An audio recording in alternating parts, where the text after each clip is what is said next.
We're gonna be starting up pretty soon. We're just I'm just gonna refresh some things. Make sure everything is good to go.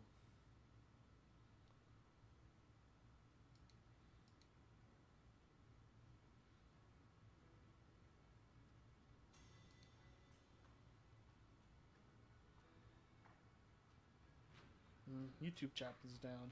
I think that might be a server-wide issue. That's okay.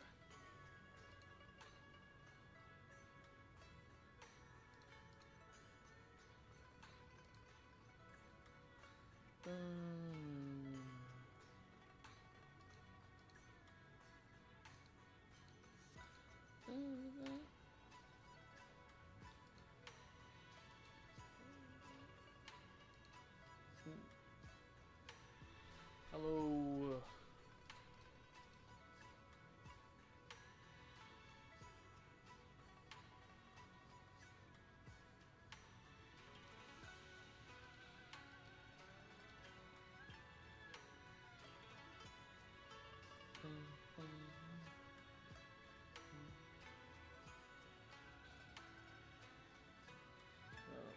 We have some stuff on the schedule in the docket today. Planning on doing some Prydwen Tierlist talk. Yeah. Eventually, after I do some weeklies and some daily stuff, some housekeeping as I like to call it, and then we'll jump into the Prydwen Tierlist. Won't be too long of a stream, I don't think, today.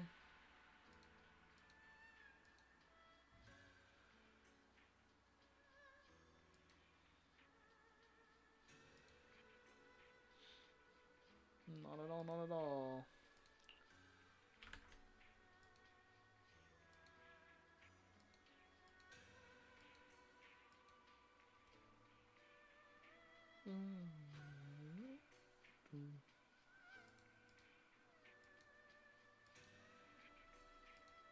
Okay, I think everything's pretty much... Okay, we're pretty much wrapped in there. Okay, cool. A few more things before we start. Awesome, awesome. YouTube chat is down, so not much to do with that. Alright.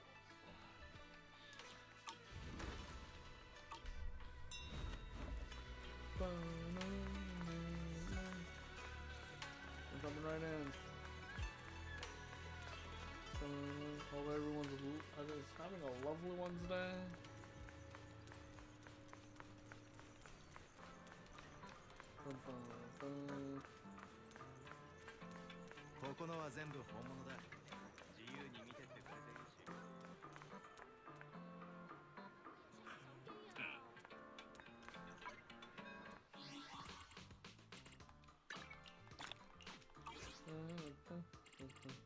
How many more days until...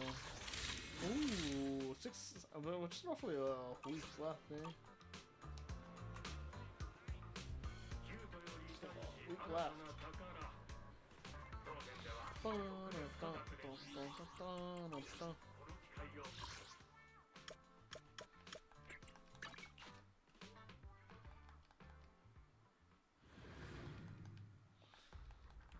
I got some live events, some in-person events I'm going to.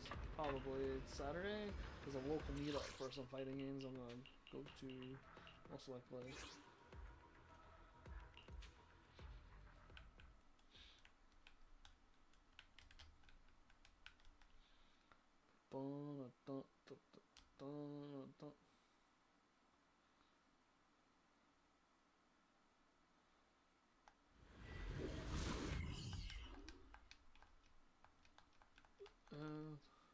Oh, hey, Journal Muffins.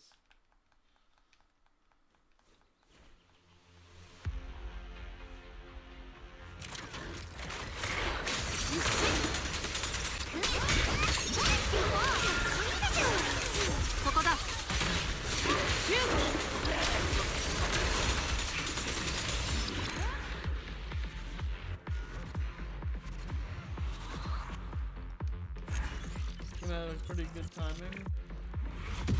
Nothing too crazy from starting up.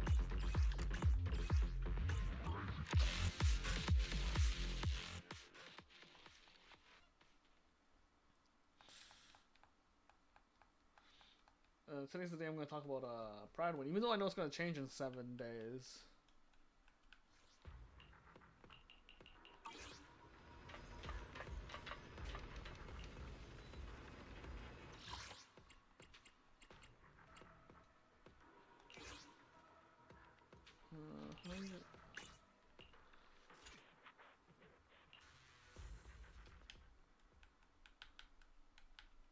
Excited for Halloween this Friday, General Muffins?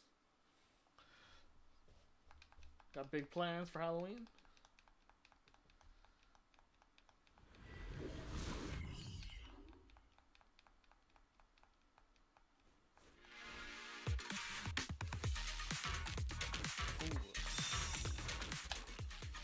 I don't even know which one I picked there.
Do I have any big plans? Not really. Normally I play like some spooky games or something for Halloween, but not this year. Not this year. Just there's nothing super interesting to me for spooky games. Like there's no like Resident Evil or anything like. I mean, there was that. I guess there was a Resident Evil out game, right? But I wasn't super interested in it. But yeah, there's nothing too interesting this year for me for spooky Halloween games. No big plans either. Probably just gonna chill at home, maybe watch a movie or something. I'm prepping to go something LAN party on. Oh, my mic might be low. Let me see if I can just put it closer to my face. How about now? Is it good now? Oh. Okay. I was had a video conversation with someone this morning, so that might be why.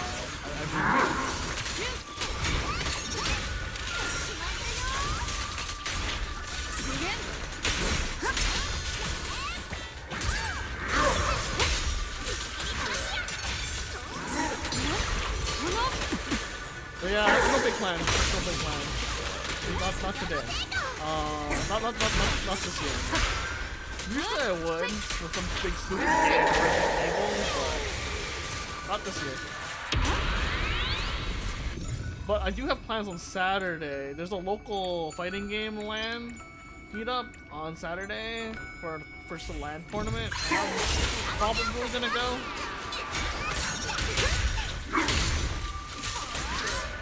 Even though I haven't practiced in a long time, I'm gonna go support the locals.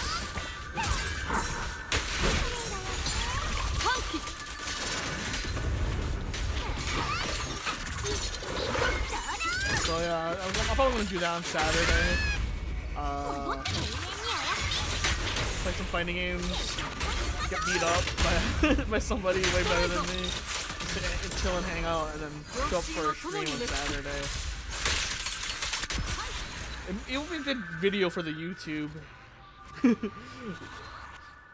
and I think it'll be enjoyable. But like later today, I'm gonna talk about Prydwen Tierlist, even though it's gonna change in like 7 days. it's gonna totally change. Like when Yahari, well, I have my I'll say my opinions during the time slot I've planned it out for the Prydwen tier list talk. It's just gonna be right after I do all the weekly stuff for today.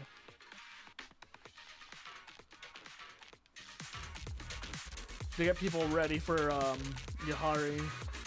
I'm personally not gonna pull for her, but I'm gonna discuss why maybe someone should.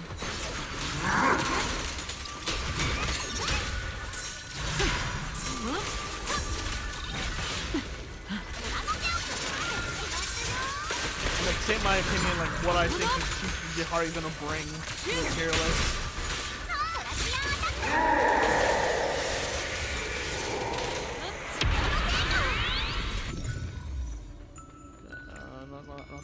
Not that one. It's this one.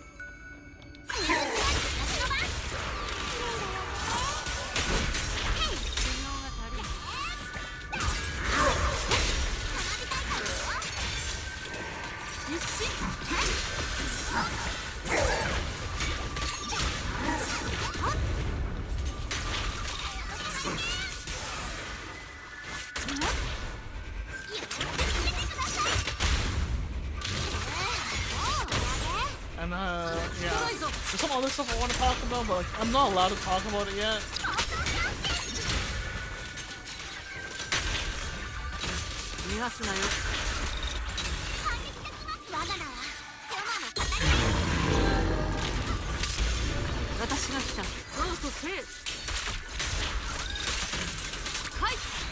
At least I like to avoid talking about leaks if I can help it. But like, it's not like a leak, it's something I personally know, so I'm not, I don't wanna like burn any bridges and spoil anything for anybody, because you never know if Hoyo versus watching these things.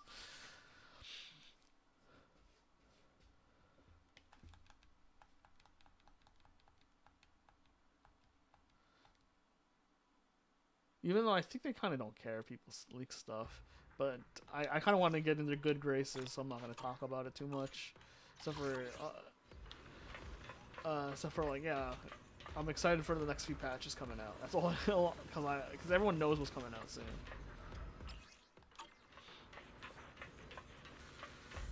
Okay, we got that done.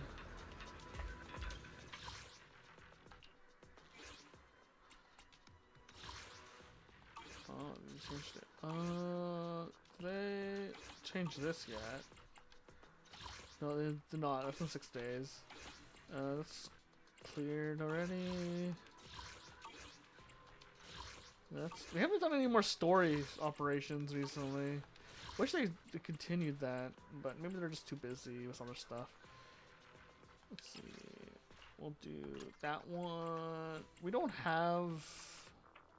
Yeah, we don't have Evelyn because I just didn't pull for her. This is fine. This is fine.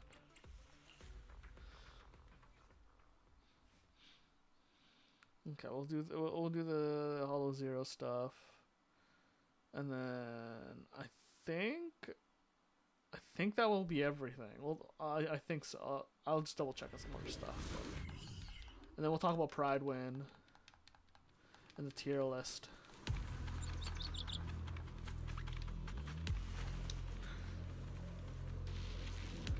And then on Saturday, I'll talk about why people might want Yahari. What?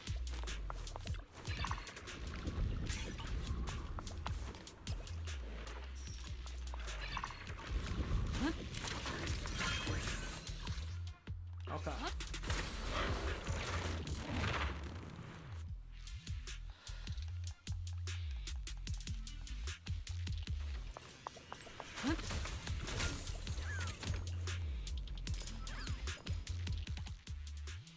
Let's buy it all. I don't see why you shouldn't. It never seems like a big risk to me. Oh, we'll go this way. Because that's where all the blue exclamation marks are. What?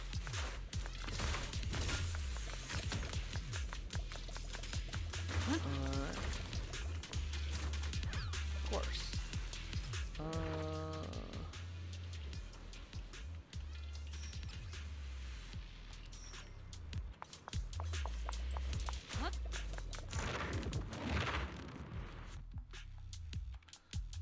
Man, I really do think Monica's gonna be a playable character. I just don't know when.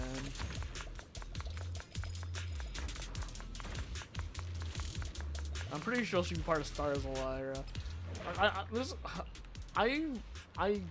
I'll just say this. I know things, and I'm on. I mean, I'm pretty sure people already know this, but like, I'm pretty sure after. This is not even me knowing things or not knowing things. It's just me taking a really good guess.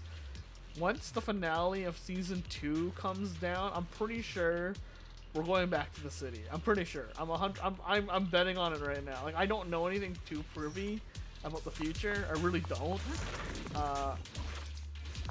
Not that far in the future, anyways. But like after Chinese New Year, when they do the 2.6, 2.7 wrap-up stories, I am gonna say this now. We're going back to the city. We're going back to New Area. I just know it. I just know it. I can feel it. I can feel it. I think they know that people are getting tired of the current like setting, and they're like, they're just not interested in the current. What's this way? The current direction of the story. I think they read the forums as much as we do. Like, I'm quite sure the Hoyo devs definitely are reading it, and they're like, yo, these guys are tired of being in the boonies.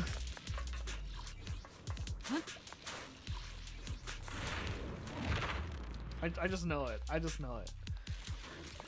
Like, if they haven't noticed it by now, I don't know. I don't know what to say.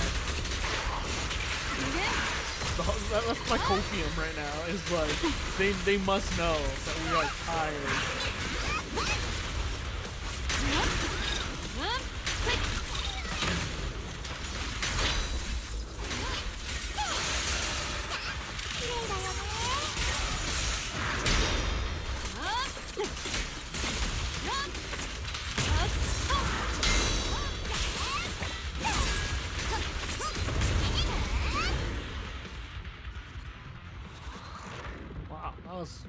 Way too fast.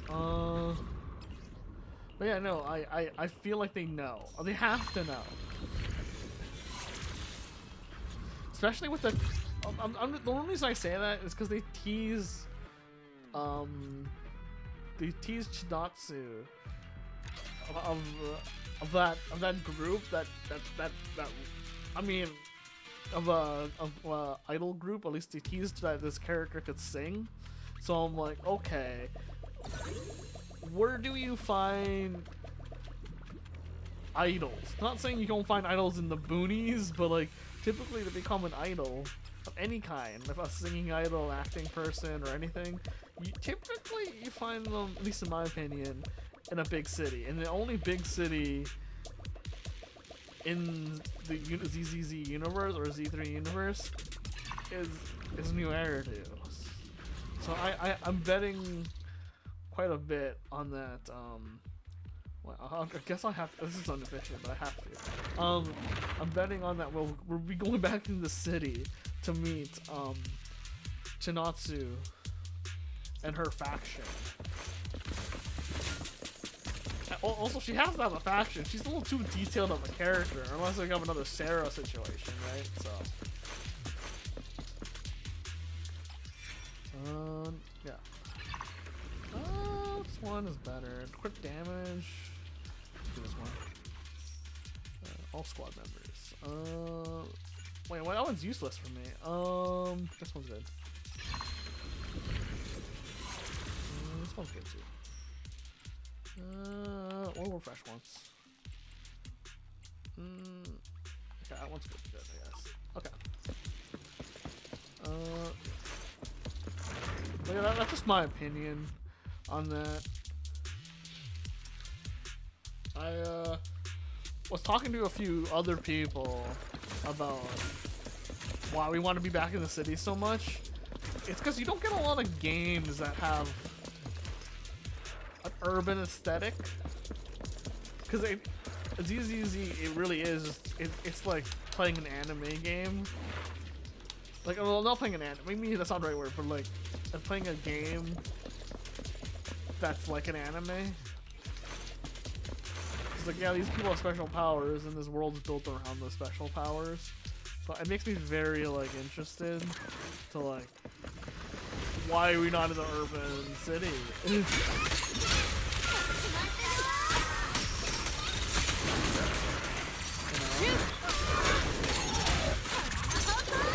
So we'll see. Like, I have my nose to the ground about it.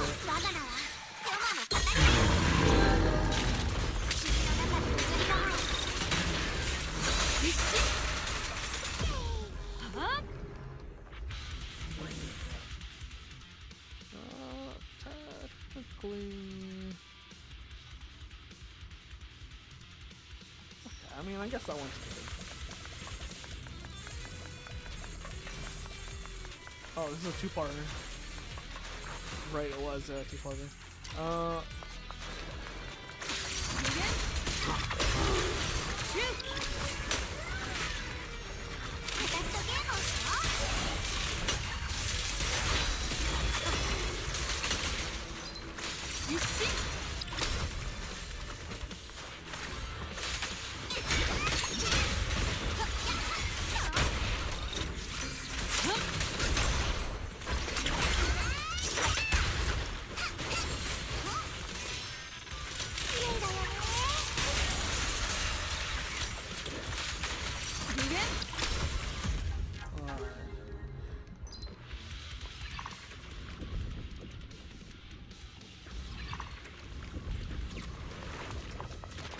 Also, there's like with these new other gacha games or gacha-like games, I guess that's what they say them, with Blue Protocol and is it like DNA Duet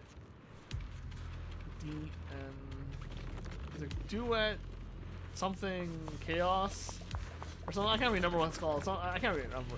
There's like the Zero Chaos game and the DNA game coming out. I'm pretty sure that like I'm pretty sure the Hoyo devs for ZZZ are looking at it and it's like, yo, these guys are going after us a little bit. So I'm quite sure the Hoyo devs are aware.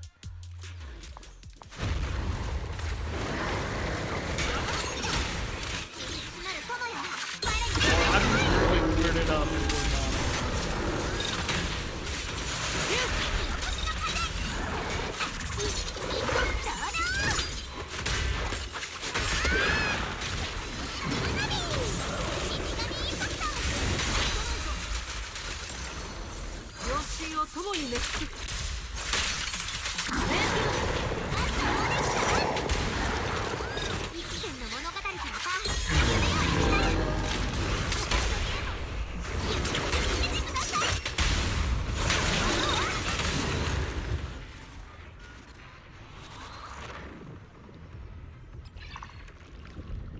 So I have some ideas of what they're gonna do, but we'll see.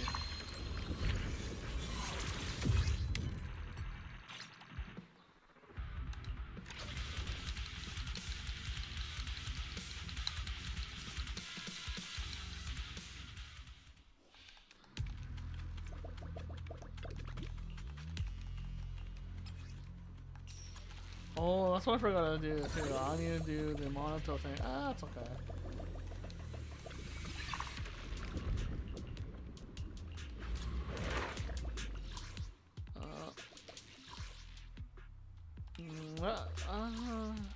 Yeah, left side will give a better chance.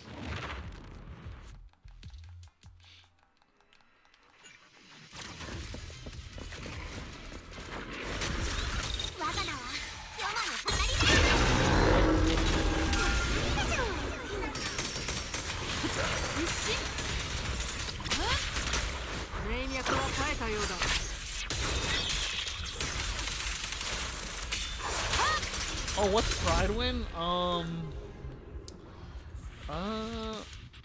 It's basically a website, or not a, well, yeah, it's a website. It's a website / group of forum or something. That basically just agrees on the power level of different units in a bunch of different games. And Prydwen, it's like basically a tier list for what they do is basically make tier lists for different. Well, wow. Oh, I'm really mixing up. Let me back this up. Let me reverse this. Prydwen is essentially a website that creates tier lists for different games for rating like how powerful each character and/or unit in that game is. If that makes sense. Did I explain that properly? Yeah. It's a website that creates tier lists for video games, and it tiers which character is stronger over another. Yeah. That's how I would explain it.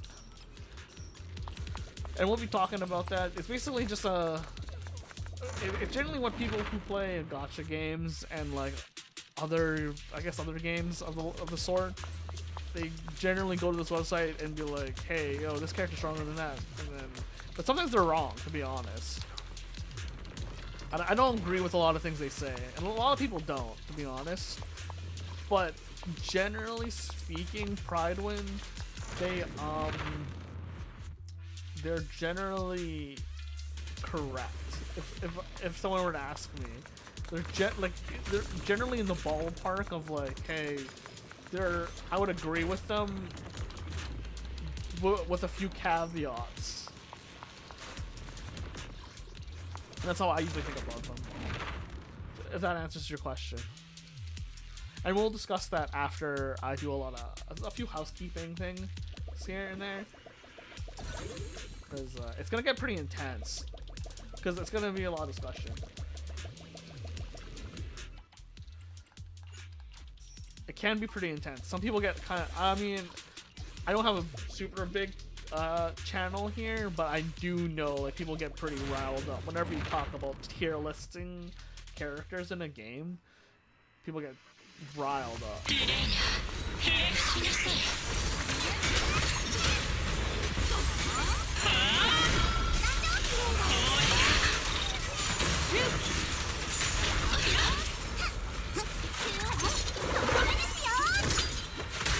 Especially in a game where there's like waifus and husbandos. Tons of people get riled. And there are people who have husbandos or waifus. I always tell them, hey man, that's your character, that's your character. Nothing wrong with that. Nothing wrong with that at all.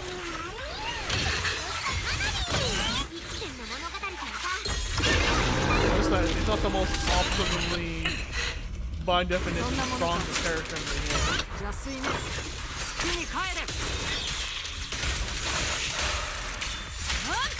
Which is fine.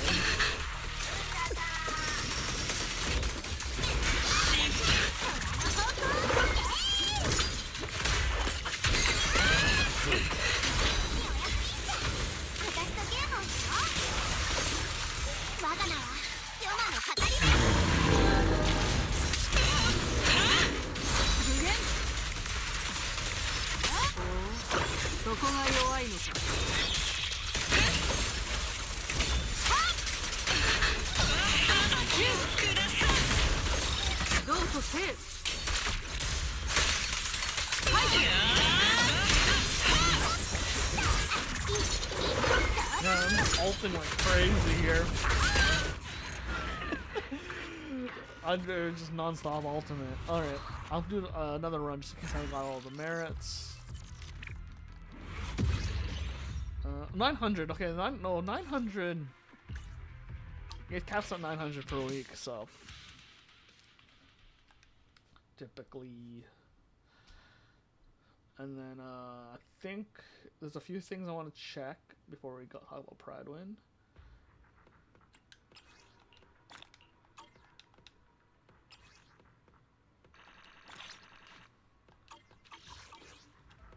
There's like some house. Oh, okay. Ray wants to talk to me. No, maybe she doesn't want to talk to me.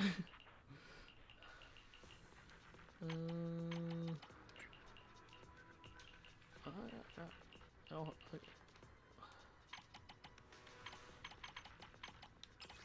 Alright. Okay, cool. 10 polychrome is something. Okay. Nothing too crazy here. I'm getting I'll just say this, I am getting dial in, so that's basically the reason why I'm on King of the Summit. Mostly, and also like Rupture. The only Rupture set really is Yunkai as well, so it's the only one I'm really getting. If someone's asking, we'll do 3 for now. Could work one day maybe. Nothing good. Nothing. That's maxed out. No, it's only single crit. That one's a double. Oh, it's a single crit. Might be good. Single. This is 2 crits. This one could be pretty good, to be honest. This one can be good. We'll hold on to it for now.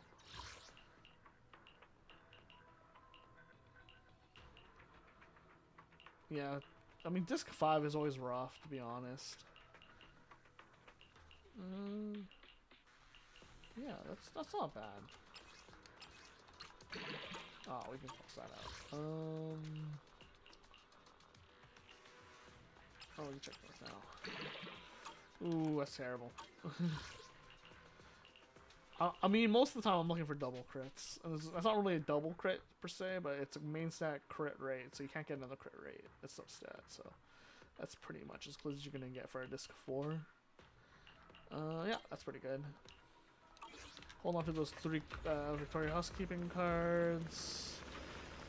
Deadly Assault doesn't, or Deadass doesn't really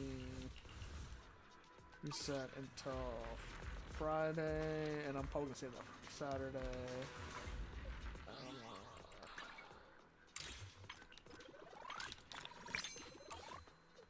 Got that going. Alright.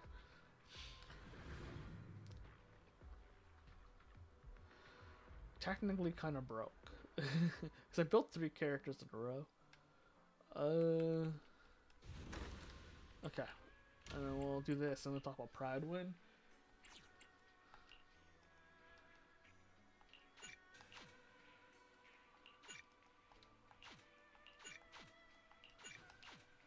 Alright.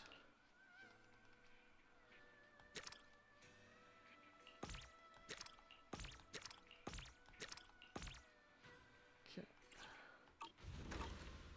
Alright, we got that started. Alright. That's good.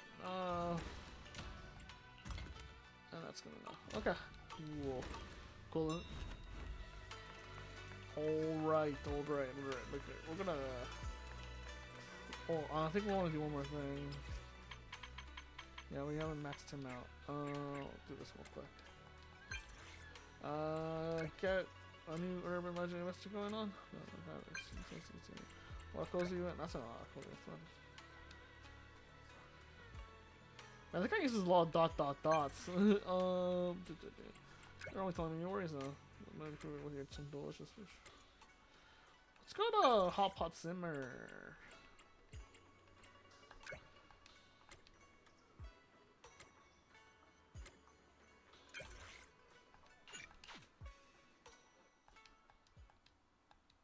You need a monitor, monitor, Lumia Square.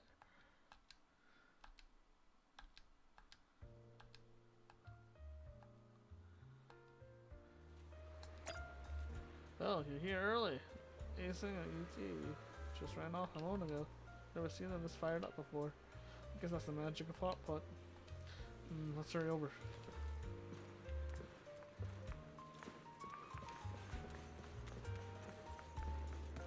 Man, why did he does this Baywatch walk, man? He just... All of a sudden he's running full blast and he's like running like Baywatch style, dude. Sometimes I just don't get it. I mean, I guess the girls love it, but I don't know how he moves around slow-mo like that. You two run so fast at the mere mention of Hot Pot. It's Belle, our superheroes here. If it wasn't for Belmont, it would never take us out for hot pot. You know how some kids always come up with a million excuses to avoid eating their vegetables during hot pot? It must be the same. But when we're not having hot pot, we still don't want to eat vegetables. The logic checks out. It seems like you'll get all excited, extra mischievous whenever Belle's around. Yeah, because Belle's got our backs. What do you think is the best sort of hot pot? Meat. See, we're totally on the same wavelength. And now Monaco can't say anything about it. Me too. Belle is the best. She leads Monaco. Amidst laughter and playful banter, you said at simmer. The steaming ingredients bob up and down in the red and white broth like hearts drifting contentedly through simple, happy days. I wish that was animated, but I guess that's just well, what can you ask for more than that? Ooh.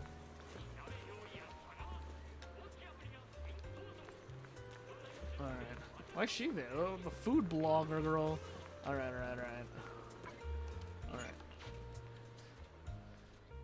Might be able to get that story wrapped up on Saturday. Anyways, we'll jump right into the Prydwen.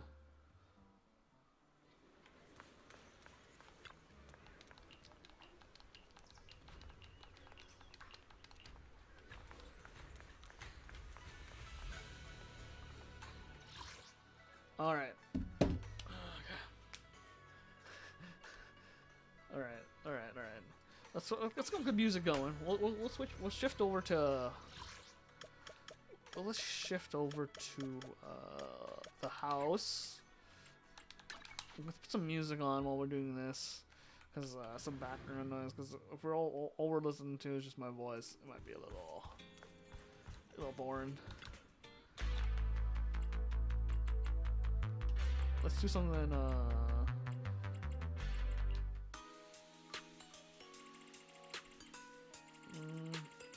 That's a little too Persona right now. Let's do original Mia is pretty. No. Let's go with. No, that's a little too freaky.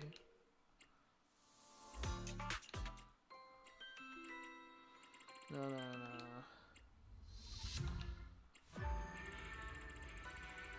No, it sounds like we're entering a boss battle. Let's go with that.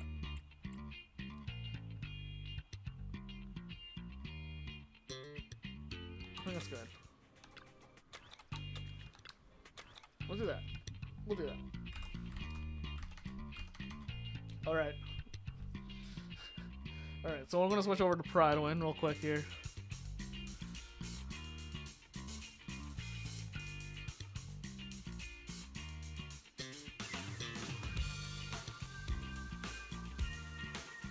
Maybe we'll cut it. We'll cut that out. Maybe we'll cut that out. Oh, I'll add.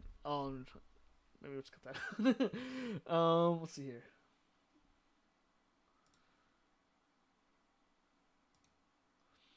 Alright. We'll do left camera? Right camera?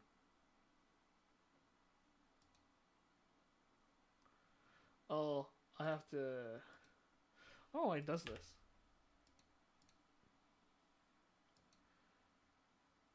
Oh, hold on. Let's go to browser. I guess it would be. I guess display capture is probably your best bet, huh? Okay, display capture, fit the canvas.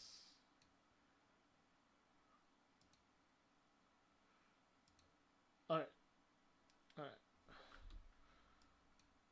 Here we go. We're gonna talk about this.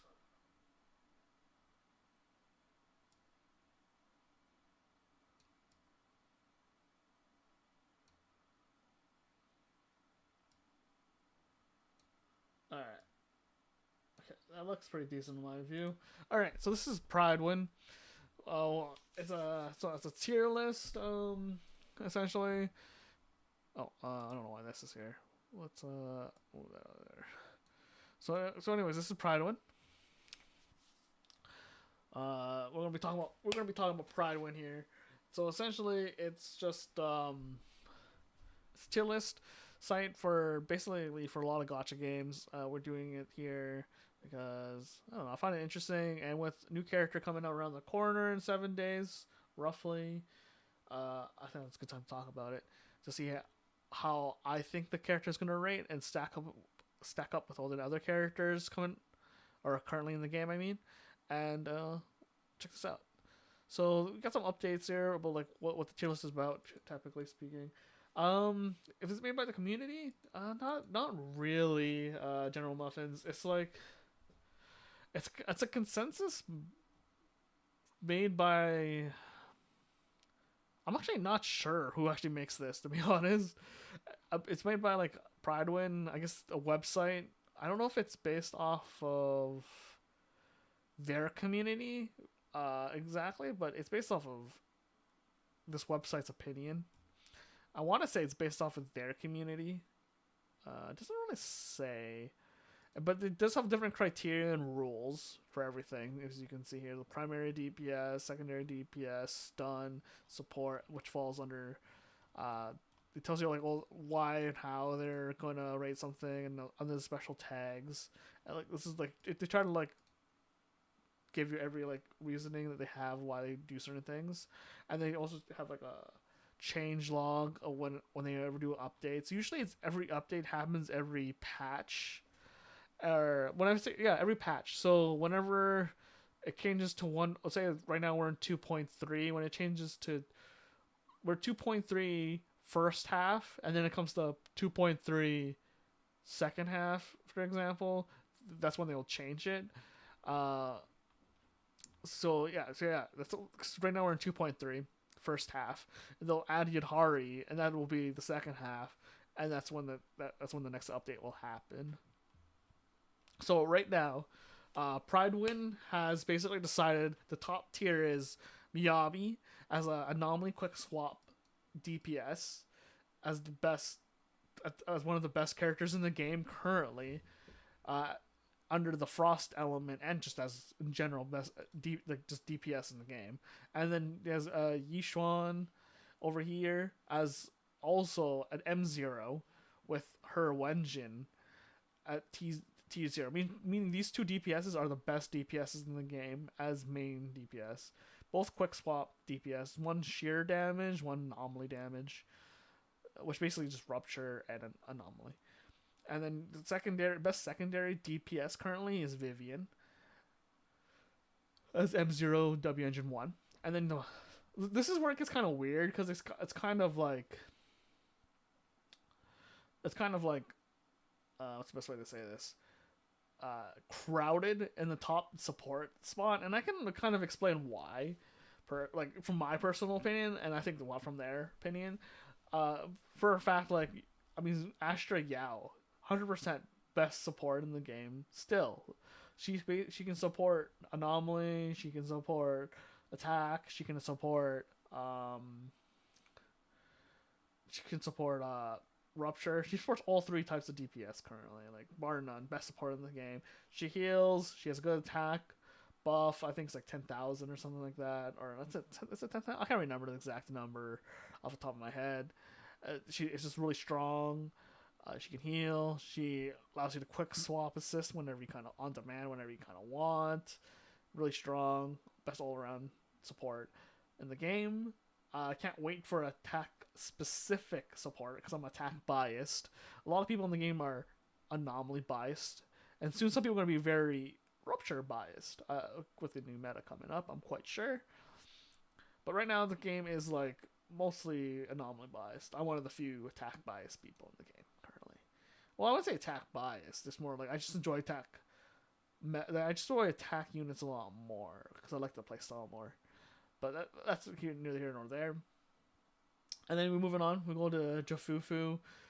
She's in, I want to say, top tier because she's a support that can support rupture and attack. I mean, you could technically play her with an anomaly if you really wanted to, um, but mainly she's an attack, attack and rupture stun agent. Which stun in this rating system they have in this tier list is under support, and I'd say this makes sense because she's paired with hold on, let's sneeze. Excuse me. I didn't catch the mute. I couldn't mute in time. My bad. I apologize. So the reason why Jafufu is here, in my personal opinion, is because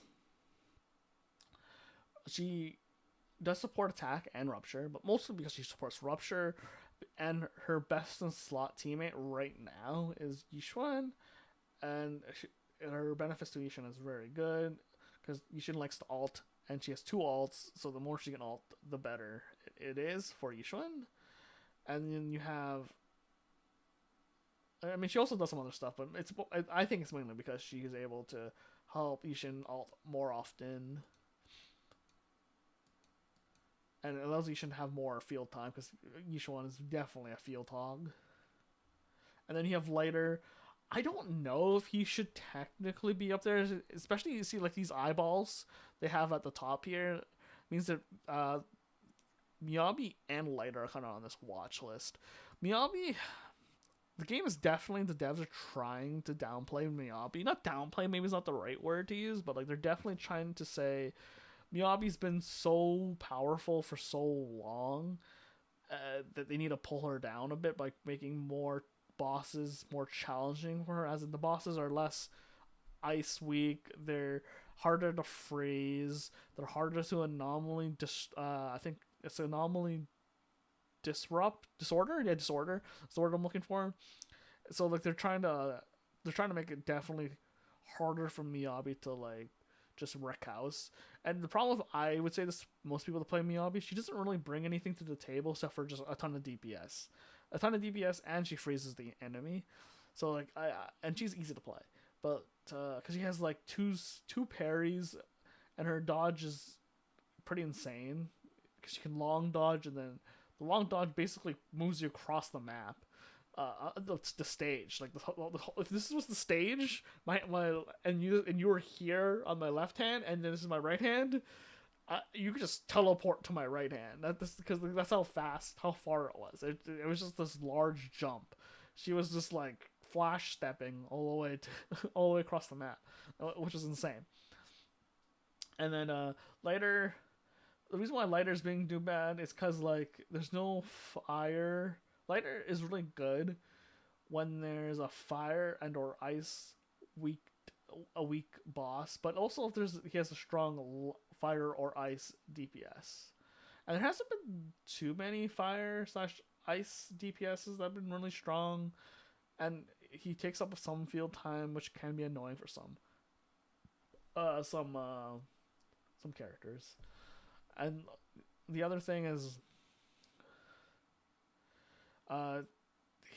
he's kind of one of those older school stuns where he does take a bit of field time. Like he does, I'm not saying it's a ton of field time, but it's definitely enough where I can see that could be a problem for some DPSs if they are trying to eke out that damage.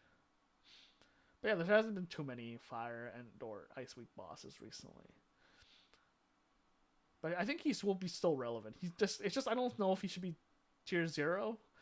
He should be in his own category. In my personal opinion, there should be like a 4th category. It'd be like niche pickup, because he's definitely a niche character. He's not really a generalist character.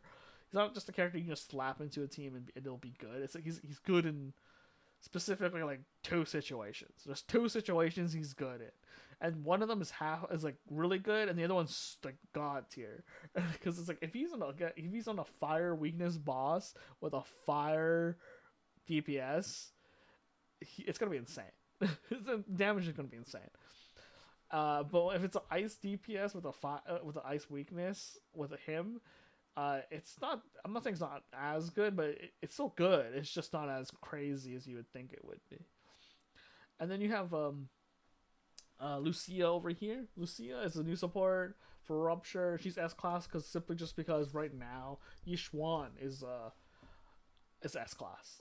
like not when I say S class, but like tier 1, tier 0. I mean, she's tier 0 because Yishuan's tier 0, and Lucia is definitely by the definition solely a Rupture support. I mean, maybe you can pull it off with an attack DPS support with Lucia, but I wouldn't try it.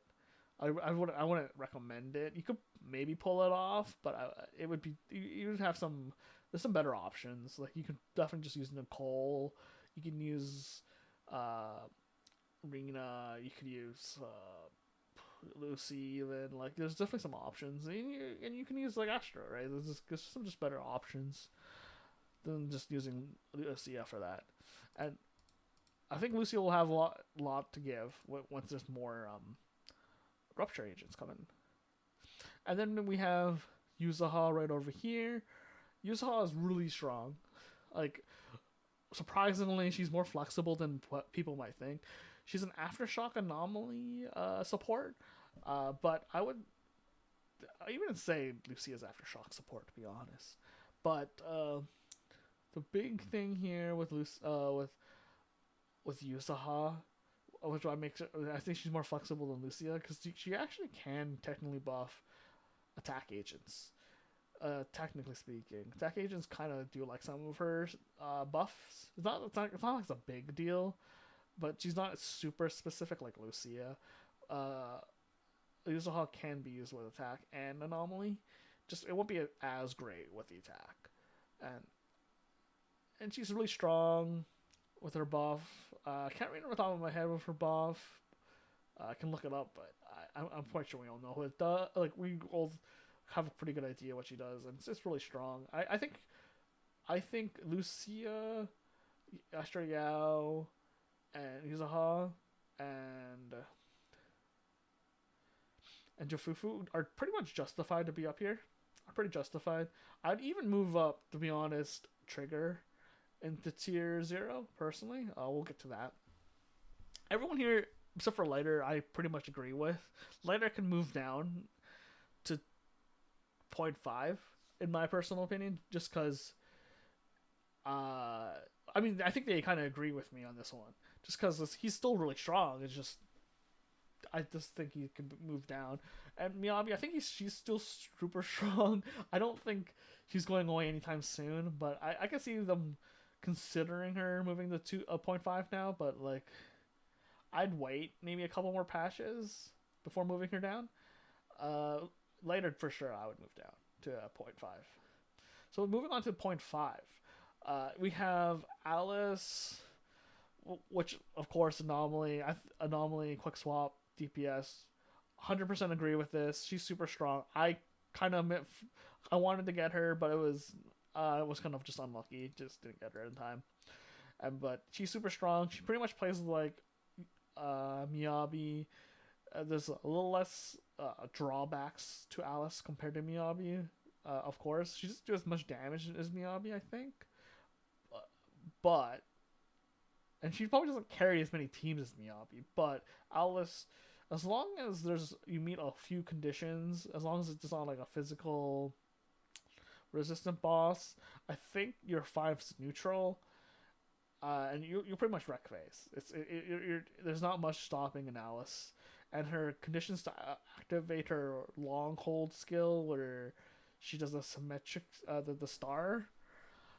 It's just game over. Like that thing you only need like 3 charges.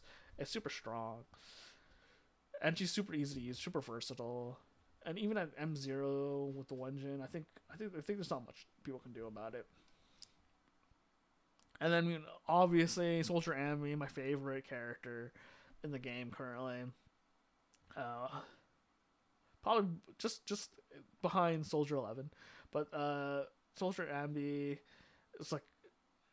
it's very clear that she's super strong. Like I would even say she might be tier 0, honestly, but that's only with her full team. She's only tier 0 with the caveat of, hey, do you have Ambi Orphe Trigger. If you have Ambi, Orphe, Trigger, then yeah, she's this team. That team, all three of those units together, that is like a tier 0 team. Just individually, maybe not, but like together they are for sure. And she's super strong with this new Silver Star mechanic that they changed, and then they gave her more iframe, so she's super strong right now. Evelyn, I have heard people say that she's super strong paired up with the Evelyn, Astra Yao, and Lighter team. Part of my life, or I guess you can put Trigger there too, and they can with those four. What are those two combinations you can use? She's super strong. She is on the harder side to use, I would say, but not super hard. I don't know anyone complaining that she's hard, but like you can definitely eke out Miyabi levels of damage for sure with Evelyn. She's not like too crazy, not too hard to use in my personal opinion. You have like you have some chain breaking stuff you have to do, but like that's not too bad, honestly.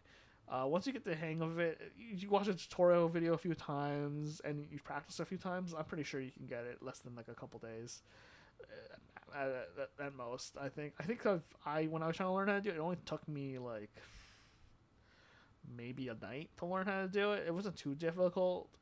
But she's one of those few characters that you have to do that if you really want to squeeze out the damage. But it's up to you on that one. Like I've done it with Yi Shen, but like it's like at that point you really just are looking for an extra like couple K worth of damage. And then there's Seed. I think Seed's in the right spot. It's pretty appropriate. I think I was talking to a few other people about this, but like if you really like the attack agents, we were talking about this, but like because of the way the two attack agents work with Orphe and Seed, I'm not even sure if Seed should be a main DPS. I think she should be secondary DPS, because technically speaking, if you played Orphe, Seed, Trigger, realistically speaking, you're juggling between all three of them. None of them are really the main DPS in that composition. Technically speaking, because you're just juggling through like their EX bar to see like how fast, how quickly you can swap them out, basically, and balance out the buffs. So basically, like you would swap in Seed to get the attack buff, which is like 1,000 attack or something, which is pretty crazy, and you'll then go to Orphe, which you debuff the boss so you can do more damage through the defense, and then you do more defense shred with Trigger. It's pretty insane. Oh, General Muffins are asking if Eve is pretty good. Eve is really strong. Like, if you could play her very well, she's super strong. Especially if you pair her with either Astra Yao and Lighter. So that's a really good combo. Or you go Lighter and Astra Yao, and that's a really strong combo. You can even do, like, Jafufu Astra Yao with Evelyn. Again, she's just a little bit more technical, but I don't think it's too hard to learn. I think you just give it a couple of days or like a week or two, and I think most people can pick her up pretty easily. Just because like the way she manipulates the chain is how you get most of her damage, and if you're not used to manipulating the chain, you won't get as much damage, but it's still really good. Highly recommend her if you have her, but I do think there's going to be a better fire DPS in the upcoming. If you don't have her already, with Banyu being a rupture, and I'm pretty sure there's going to be more fire DPSs in the future, because it's a very popular element. And you got Yanagi as a main DPS. I can see that. She is. I would definitely say if you picked up Yanagi on her rerun or the first time she appeared, I think you picked up a pretty good character, because I think like Yanagi is one of those DPSs that I would say is very, very strong and flexible. Like, sure, Alice is kind of the same way as Yanagi, but Alice, you need to get more Mindscapes, which can be kind of pricey, so I wouldn't recommend that. So at M0, Yanagi is definitely way more flexible. Yanagi, like, she can be a main DPS, because she can basically force whenever a disorder happens and a shock happens just by holding down her EX special attack And the same reason why she can do that is the same reason why she's really good as a secondary DPS for any kind of anomaly DPS, because she can just like, hey, you want a disorder to happen, I can on demand just disorder whenever I want. That's why people call her the disorder queen, because you can just basically disorder whenever you want her to, and it's a really good mechanic for anomaly main DPS or even as a sub DPS. So it makes her very strong. And the thing with Nicole, I 100% agree. Nicole being a 0.5 support, 0.5 is insane for her at M6 too, but it's a little difficult to use her, I guess, for some people. But there's a trick you do with her. If you hold the EX special on Nicole, and I think it's like you flick down then up on the joystick. That's I don't even know what to do on the controller. She can shoot her the ball, the black sphere upwards, her bullet up into the air, and while it's up in the air, that actually count towards her debuff, which is an armor shred of 40%, which is normally only like 5 seconds, and it moves it up to 5 seconds to an extra 3 seconds, so it's 8 seconds long duration to do damage, which makes it really strong. But you have to know that one trick to add the 3 extra seconds. So if you don't know that trick, it can be a little more tedious, but without that trick, she's still really good, honestly. It just means you just have to EX special a lot more. And you just have to time it a little bit more. And then you have, they're even saying here, Sokaku at M6 here.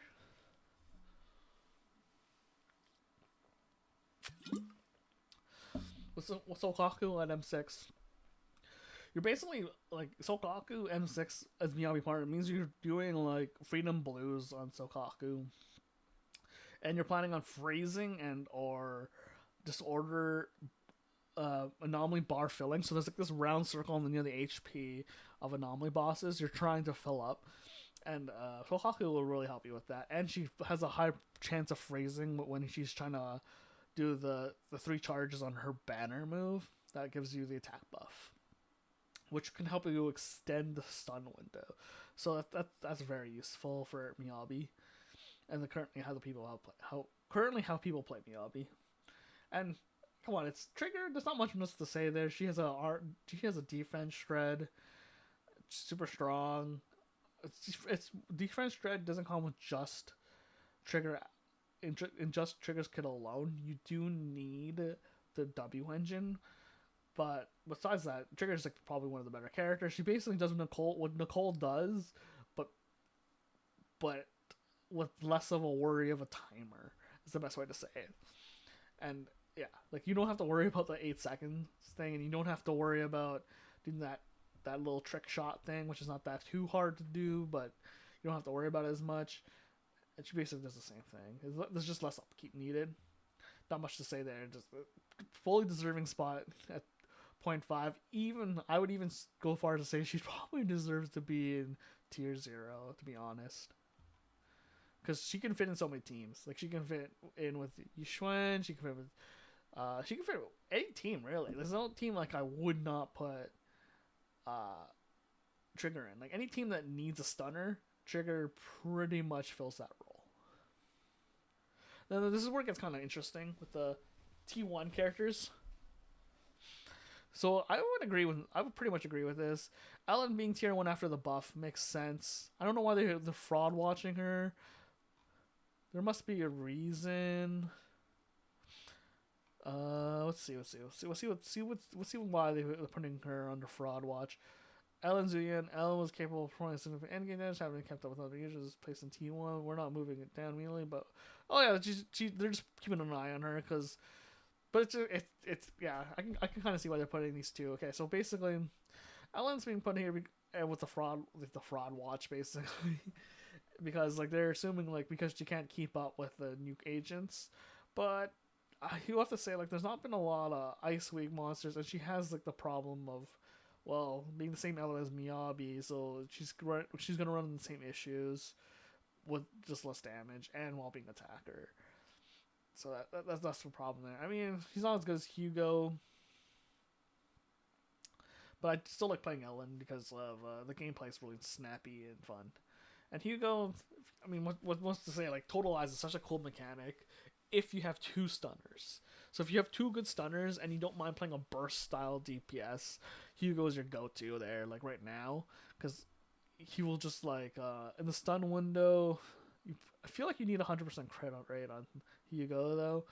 In the stun window, you get to it's like the calculator for him is insane. If you have lighter Lycon Hugo, it's pretty insane amount of deep damage you can do. I think you like 4x his damage in the stun window almost. Is it 4x or 3x? I can't remember the exact calculation. But he's a pretty insane character to play. It's very technical. I'm actually surprised they didn't put expert under him because he's a pretty hard character to play. Jane, I'm actually surprised they haven't put Jane down, but I guess if you paired Jane with Alice, I guess that's probably why. Jane and Jane is one of those characters that came out early on. I think she aged pretty well, because she's an anomaly and she's pretty easy to build. But this is kind of where the downfall of Anomaly comes in, because there's so many good Anomaly characters.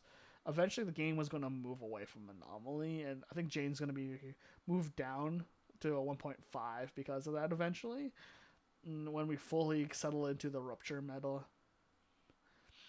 Though I do think Jane's really strong because she's a safe and easy pick to play, and she's still super strong, and her animation is really good. And she has some good iframes. And Minato, come on, Minato. I'd say like he could probably be higher up to be honest. Him being tier 1 and M6 is kind of interesting to me. I think he could be moved up to 0.5 right now because there is the Rupture shill, if they're counting that in. If they're not counting that in, then I can understand by tier 1. He's a little difficult to play, I guess, for a few people that are not used to that play style. And you are cutting to the edge a bit, but he's pretty strong. But I guess he's not by himself. I'm trying to see, like, if you don't have Lucia, it's kind of hard to say. But you wouldn't have an M6. It'd be hard to get an M6 Monito without getting at least one Lucia. So it's hard to say. I'd say he's pretty good here, though, but I'd put him up half a tier, definitely.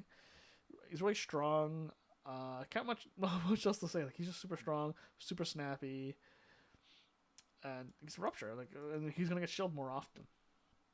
And I think he's in the argument of being talked to being like one of the more useful A ranks in the game. And we already talked about 3 of the best A ranks already. Like, I think there's only like 5 good A ranks. We will talk about this some other time maybe, but I can mention this here. Piper is also one of those top 5 A ranks in the game in my personal opinion. She's been super relevant since day 1. She's super easy to play, super easy to pick up. It really is just you basically get a whole bunch of fill up her EX bar and just hold the EX skill, and she just spins the win, like, and she just pops those disorders and assaults like crazy. I think she's super easy to play, super fun, and I mean, what else to say? Like, she's super great value. If you have an M6 Piper and not using her and you're hurting for a character, I don't know what you're doing. She's carried plenty of teams to finish endgame content, no problem. Zuyan, again, burst DPS. She's aged pretty well over time. She doesn't even have a buff yet, to be honest. I'm surprised she hasn't gotten a buff. If she just had a better stunner, even though her best in slot stunner is Chingy, she just needs a better stunner. But if there was a Chingy buff with a Zuyan buff, she'd clearly just be way better than she currently is. Because you need to rework her away, how she abuses the stun window. Same with Hugo, to be honest, because they've definitely changed a few mechanics in the game since they came out. So they just need to fix that, and I think Zuyan will definitely go up half a tier easily. And she's super strong, or she can be super strong. It's just, again, needs to be reworked because it's an older character in the game after the mechanics got reworked. And then we have Bernice. I'm pretty sad about Bernice. I mean, I don't have Bernice in my account, but I've seen that she's pretty good. She's supposed to be one of the first off-field DPSs in the game. Again, she's it. You know, it happens, right? Like characters get reworked, mechanics get reworked, and she was one of those characters that didn't get reworked yet after mechanic got changed. So hopefully they change her. Maybe she give her aftershock. Maybe they make her kind of like similar, closer to Vivian. We'll see what happens with Bernice in the future. Yeah. Oh, general weapons. Yeah, Bernice and Jane do work well together. But if I was gonna pair two anomalies together, from the same era, it'd be Piper and Jane would be pretty good. Or if we want to talk about future characters, it'd be Alice. Bernice has the problem with Jane and Bernice is they're from the old era. Jane can still technically work in the current era. Bernice, she's a little clunky at this point, I would say. She's a little harder to use. And it was when quick swapping was just not a thing yet. So if they rework Jane and Bernice to fit the quick swapping techniques a little bit more, or maybe even make Jane more field time hungry and Bernice more off field playable, I think like a Vivian. If Bernice can play more like Vivian, I'd say Bernice would be in a pretty good spot. I wouldn't be surprised if they moved Bernice to a 1.5 in the future, but I think she's still pretty good. And there's people who use Bernice as crit niece. I've seen that build a few times, and I'd say it's really strong, but it's not something I would not tell people to do. Because it's definitely a harder build to play. And getting those kind of discs is hard. Moving on to the support here, and tier 1 here, we have Lycon. I think Lycon will probably move down to 1.5 soon, because the only reason why he's still here is because of Miyabi, to be honest. Yeah, mostly because of Miyabi. He's not that great of a stunner. He's an on-field stunner, which people use as an off-field stunner currently, where they just put him on whenever he has enough EX special, so that he could ice resistance shred. But he's supposed to be an on-field stunner, I'm quite sure. Because the way he builds up meter for the stun is that you have to hold down his basic attack for like 2 to 3 seconds and then let it go, and then he'll do like a spin kick, and then you do it again and does another spin kick. If you hold it for 3 seconds and then another 3 seconds. But his stun, he can stun pretty quickly, but he does take up a lot of field time.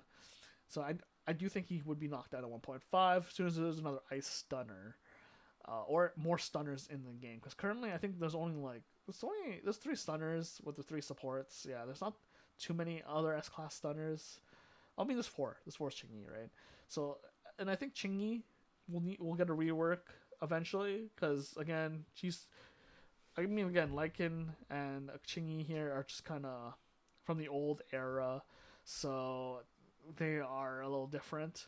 They would need a little bit of a rework to work with the new stun mechanics in the game, which I think they will. I mean, I will definitely say the ZZZ devs have been definitely trying to fix and look into more.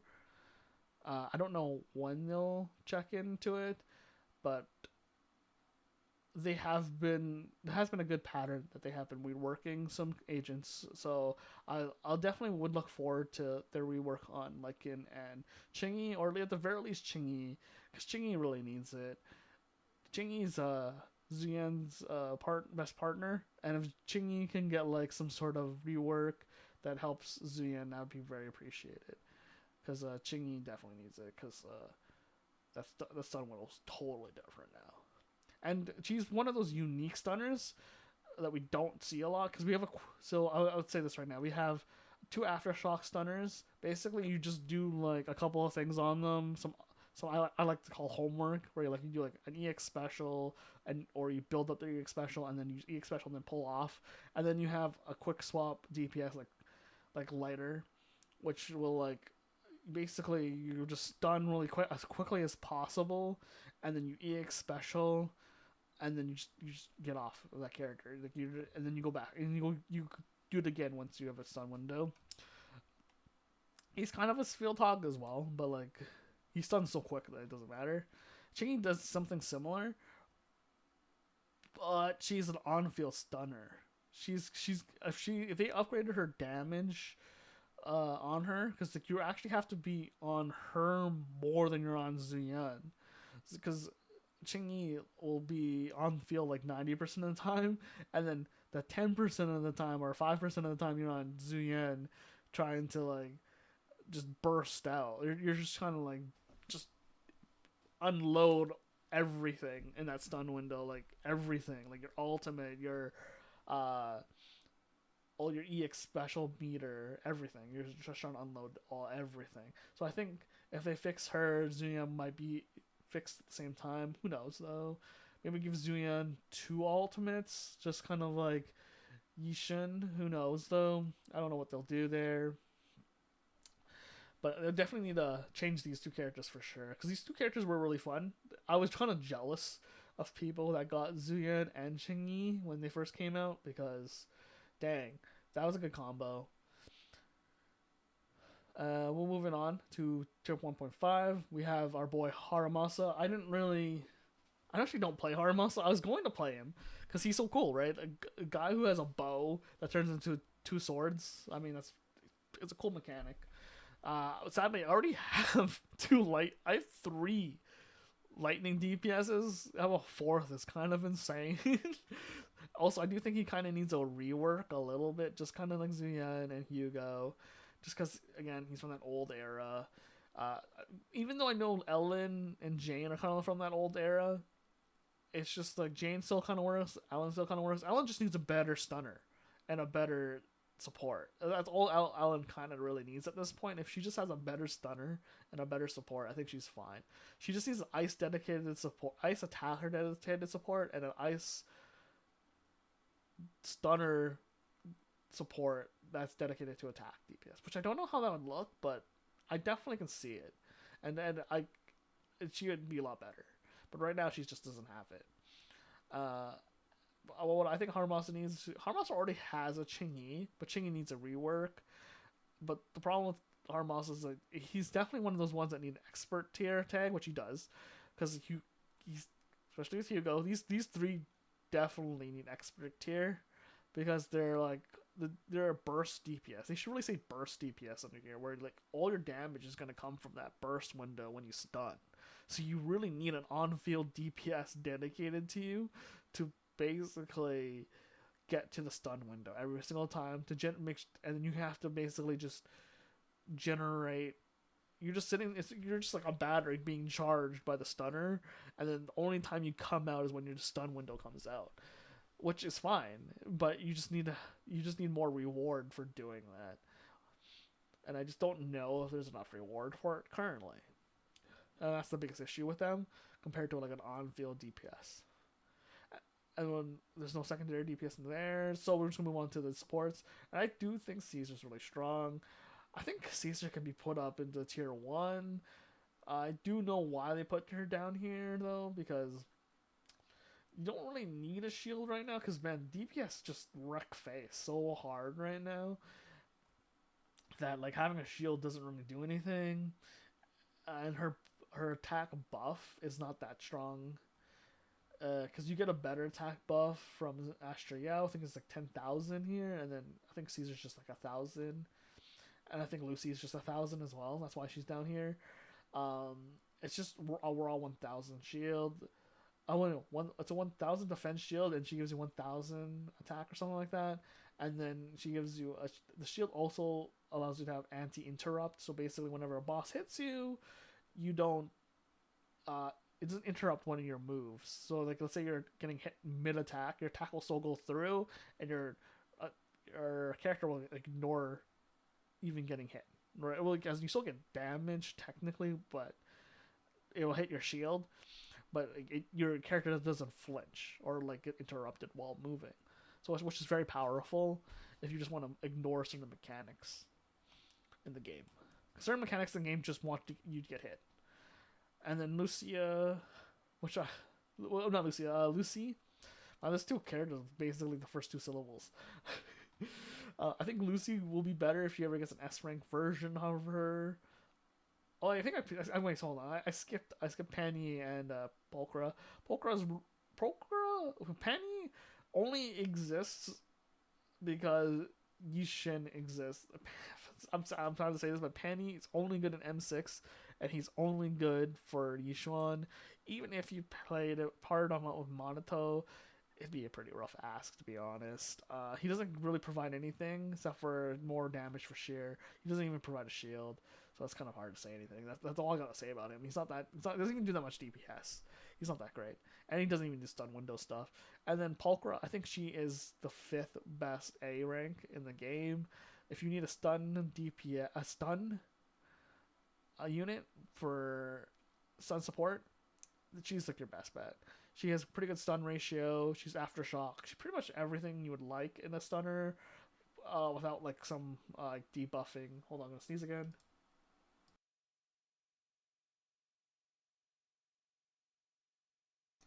Yeah, Pulchra has like pretty much everything you would want in a stunner, except for without a debuff or a buff. She just gets. Yeah, thank you, General Muffins. Yeah, so yeah, she basically has everything you would want. She's a good stunner, good stun timing and everything.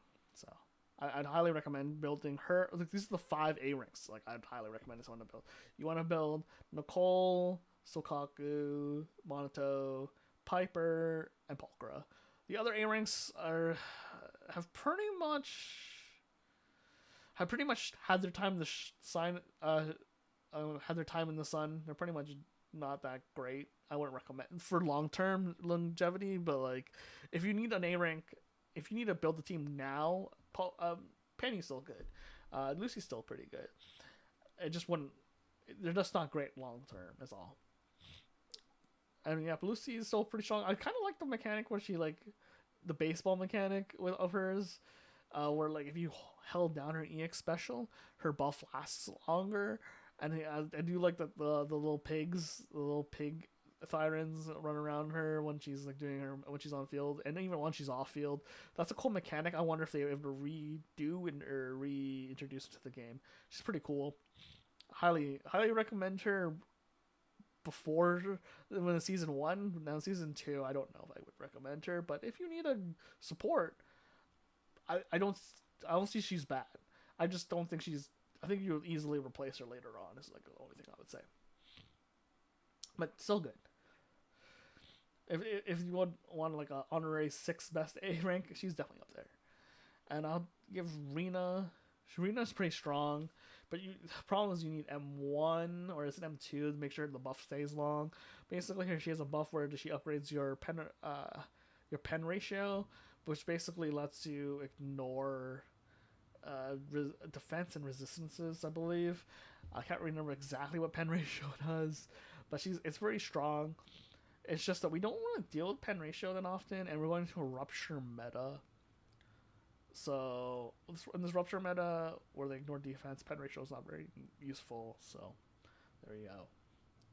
I mean, I think I don't, like I said, you need extra mindscapes, but luckily she's a standard character, so getting more of her banner is not like a bad thing.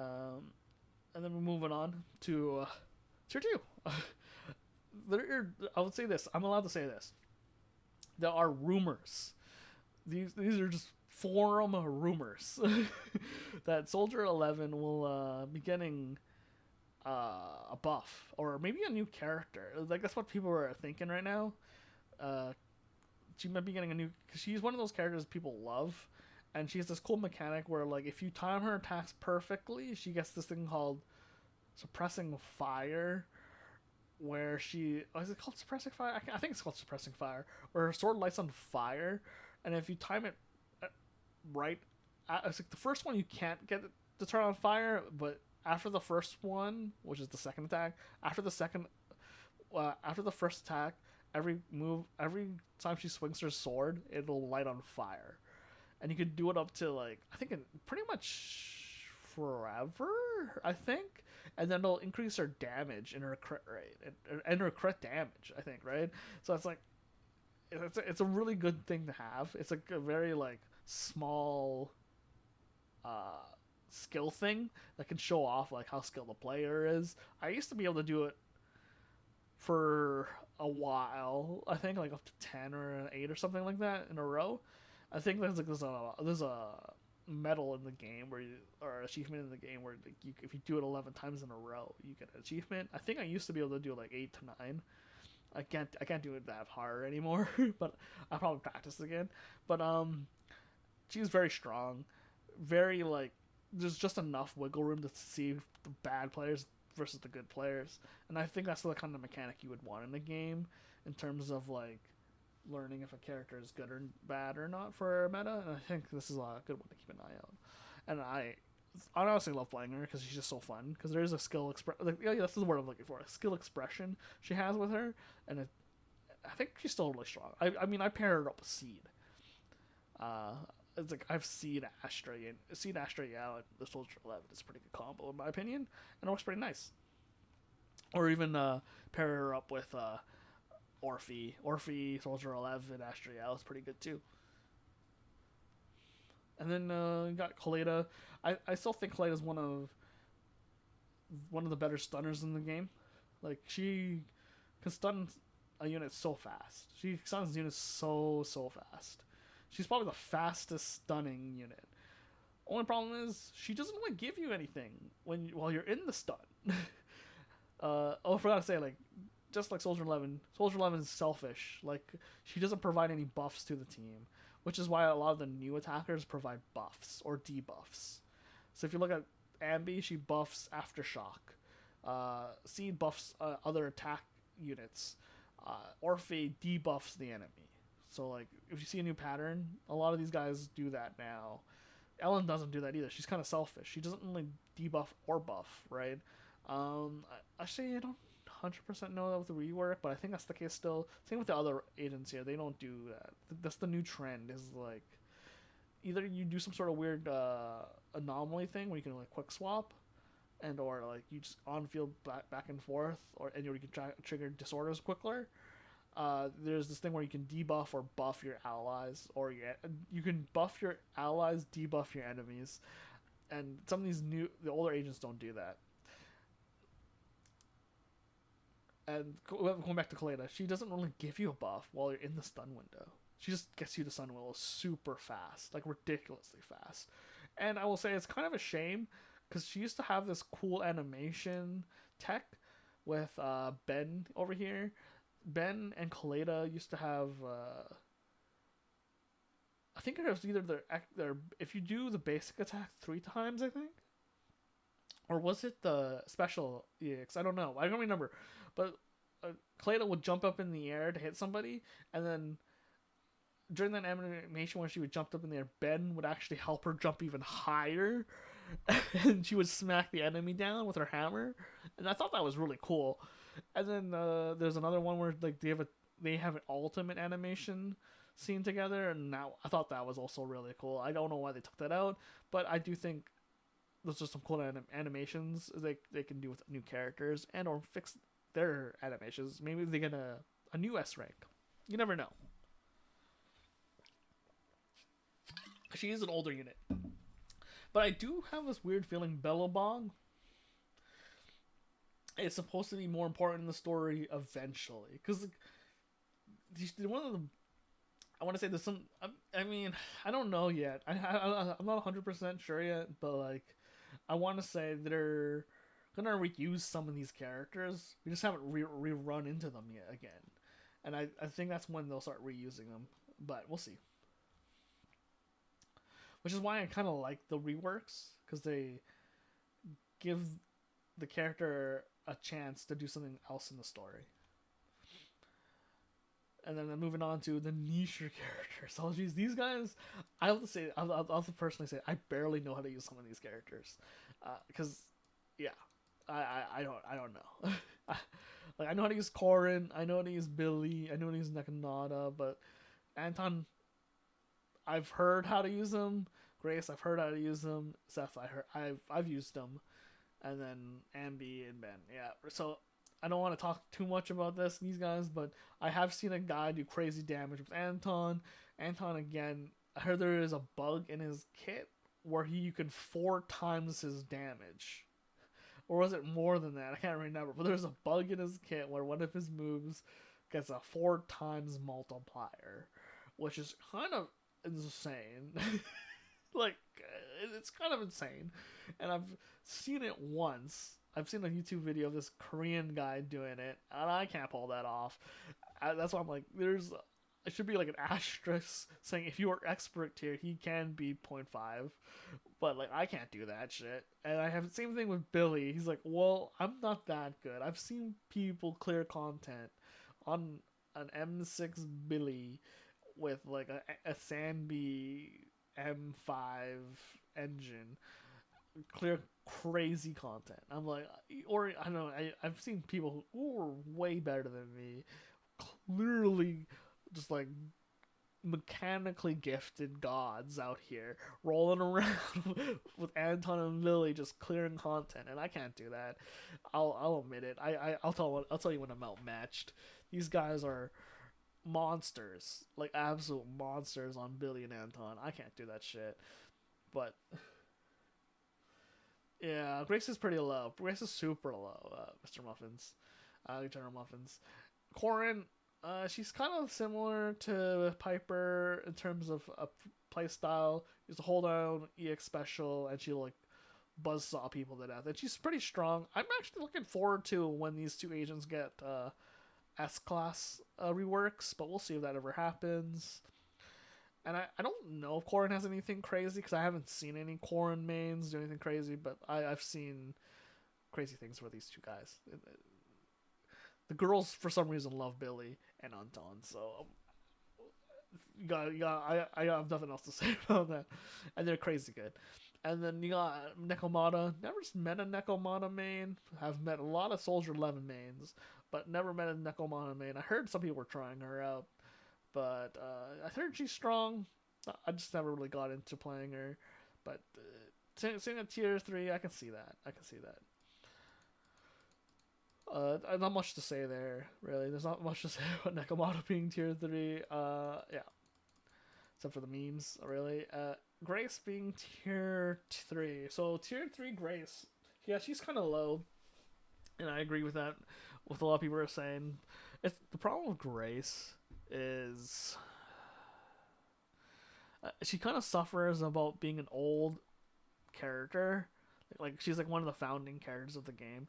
And that's just the issue. She just doesn't have any of the new stuff a lot of the anomaly players are playing with anymore. And she's kind of... She's not off field and she's not on the field. It's hard to explain. She's kind of like a burst DPS, I guess, but like, I don't know. I don't know how to... I've heard people play with her a lot, and I know a lot of people, some people who main her, but I just don't understand what you do. I guess they swap her and Yanagi on the field with a Yuzuha. Maybe that works out. Maybe with Seth. Maybe I don't. I really don't know. Like that's what I'm saying. These are niche characters. I have no idea how to use some of these. Like I just none.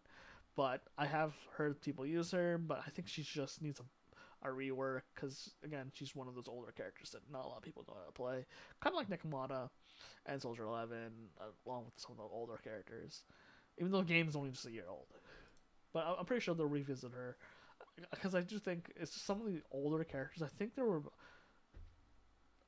we'll meet them again once we're in New Eridu proper, because we're kind of on the outskirts of New Eridu, so I'm really hoping we'll go back to New Eridu in 3.0 when the game comes out. I mean, in Season 3, when we get there. We're just still in the boonies. We're in the mining town. What do you want me to say, right? And then we have Seth. Man, Seth, I love his playstyle. I actually built him. Like when I couldn't, I didn't have the supplies. I built him, but like I still have him pretty built up. I think I took off most of his discs at this point, but with Seth, he has the, I want to say, is it not Charge Shield? It's Charge Shield, or is it Switch? No, it's Charge Shield. Charge Shield from like Monster Hunter playstyle, where like he has the sword and shield, or I guess sword and baton baton and shield in this case, and then he puts the baton into the shield and it turns into a big sword. Very fun playstyle. They even had this cool mechanic with him where you could destroy terrain. I wonder if they ever bring that back, because that was kind of cool. He is an anomaly buffer, even as a defense agent, and he provides a good shield. I think he's really fun to play. Like I think there's some story lore where like there's some like meta verse, if you ever friend him in his story lore, where like he's trying to get revenge or confront his older brother who's like a higher up in the pub sec. We think he's like one of the chief police officers or something in pub sec, or something like that, like higher than Zhu Yan. And I think he'll get an S rank, and that's what I'm looking forward to, seeing his development once we catch up again with him in season 3. Hopefully season 3 anyways. I don't know what season 3 is, but I have high hopes in season 3. And he's a cool character. I think he's a pretty loyal fan base. I just wish he was better.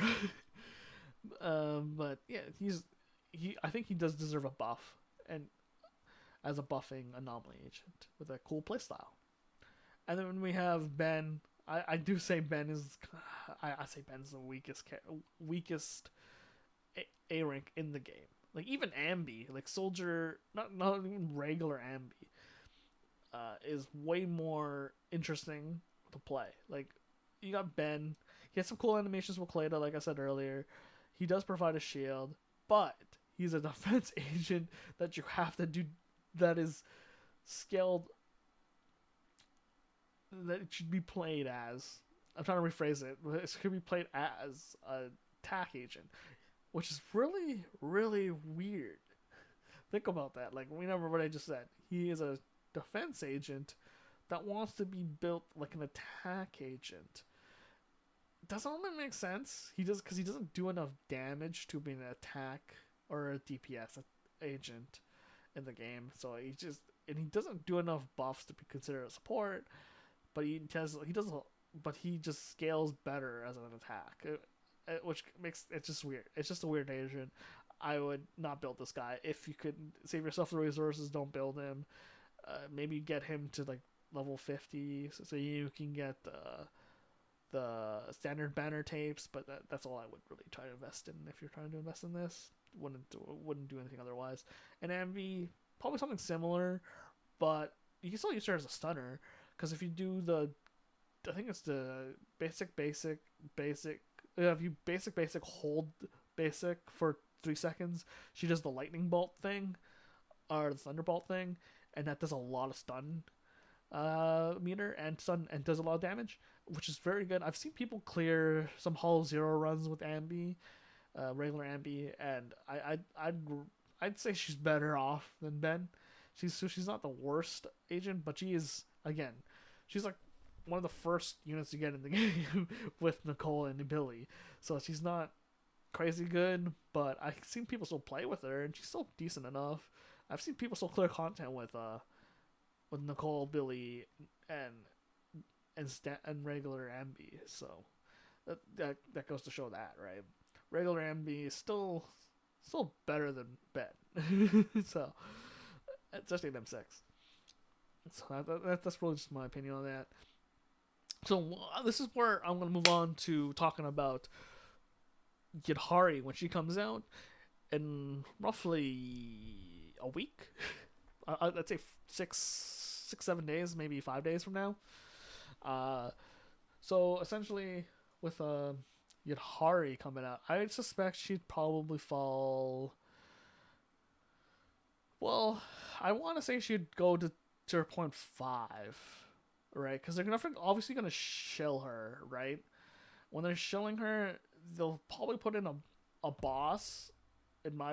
Probably put in a boss that's ice weak, but can't be frozen and it's harder time to disorder because Yahari is ice. It's an ice DPS, so they'll definitely want to have an ice weakness boss, but it'll be hard to disorder her, hard to build up anomaly damage, and hard to freeze her, freeze the boss.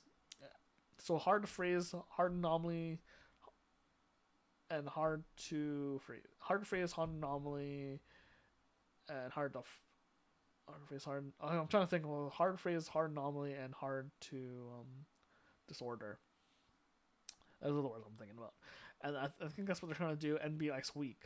So I think units like Ellen and Hugo and Yahari would be probably able to deal with it. So, and you'll probably get a buff, a shill buff, where like Rupture does more. Rupture ice DPS does more damage to this during this boss fight.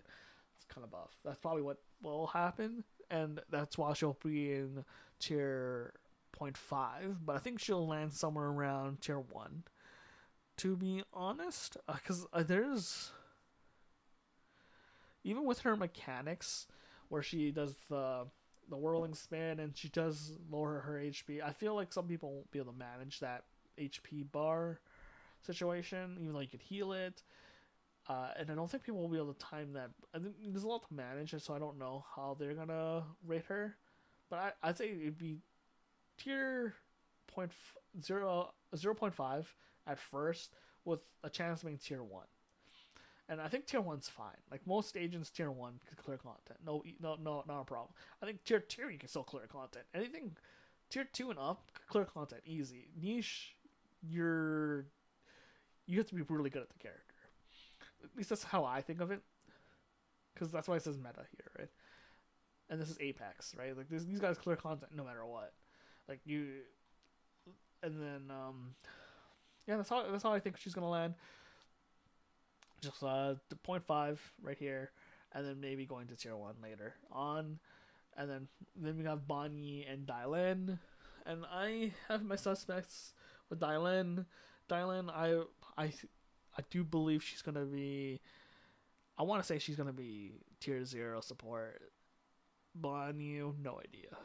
Reason why I'm saying Dylan tier 1 as a tier 0 support is just me being biased, honestly.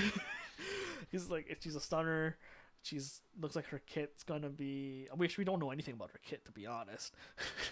But like, she's a stunner. My safe assumption is most stunners are supports, so she's probably gonna be tier 0 for a while, or if not tier 0, tier 0.5, pretty easily. And yeah, she's gonna be good. Like I think I'm biased to supporting classes because I think I don't know. I think supporting classes are just more flexible and they're generally just better for your account after you pick up a reasonable amount of main DPS, primary DPSs. Because any agent would, like, even if you're an anomaly, you can still like a support, right? Like everyone likes a good support. So that's just my opinion, and I think that kind of wraps up my thoughts on Prydwen and the upcoming changes in about roughly a week from now. Hopefully that helps anybody trying to decide if they want to pull for Yadhari. Like I said, she's gonna be a main DPS, probably 0.5 at between 0.5 tier 1, and I really do think that's a good choice where she's gonna land there. And yeah, and dial in. Pretty sure she's gonna be either tier 0 or 0.5. Pretty sure. Pretty sure. Like not 100% sure, but I'd be surprised if she was tier 1 from like the jump.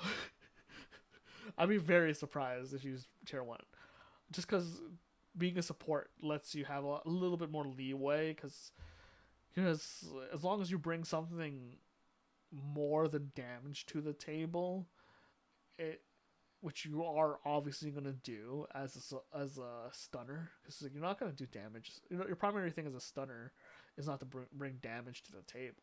It's what are you buffing? What are you debuffing? And what are you buffing, what are you debuffing, and how are you going to do it. That's what you bring to the table as a support. Typically speaking, damage is just extra if you're a stunner, which is nice. The reason, and like it's kind of the reason, like I go back to this reason why I picked up Anby, Seed, and Orphe is because I knew they buffed their teams. Like in a way, like if the Orphe debuffs, Anby buffs Aftershock, Seed buffs another attack unit, and so I knew for a fact that these three agents would be useful for a long time because they just provide buffs while also providing a good amount of damage. Not gonna say an insane amount of damage, but they provide a reasonable amount of damage, which in tandem with that good amount of damage with that crazy buff that they provide makes them a good unit. And that's pretty much wraps my thoughts on the next coming up patch. So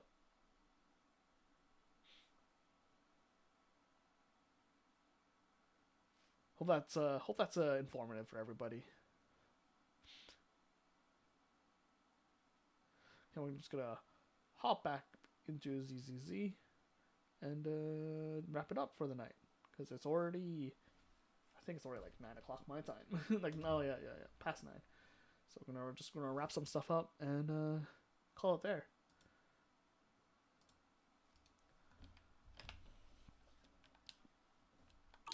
All right. If you have any more questions, anybody in the chat?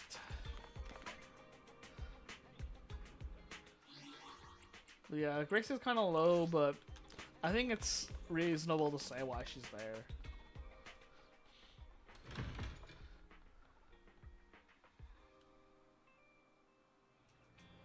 Oh, let me, I didn't flip that the game around there.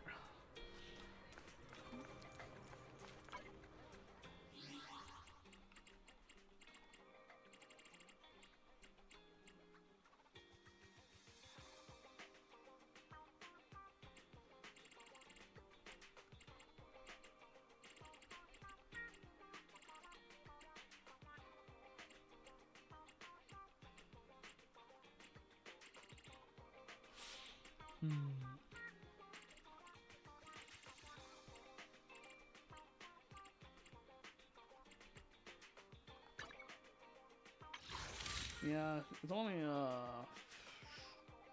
6 days-ish left.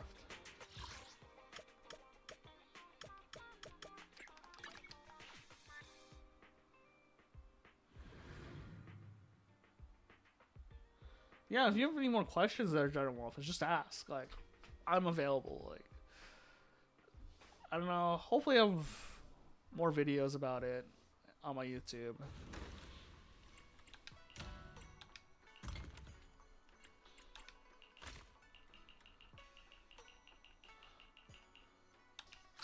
But I will say I am biased. There's certain things I am biased about, so don't worry about calling me out on that.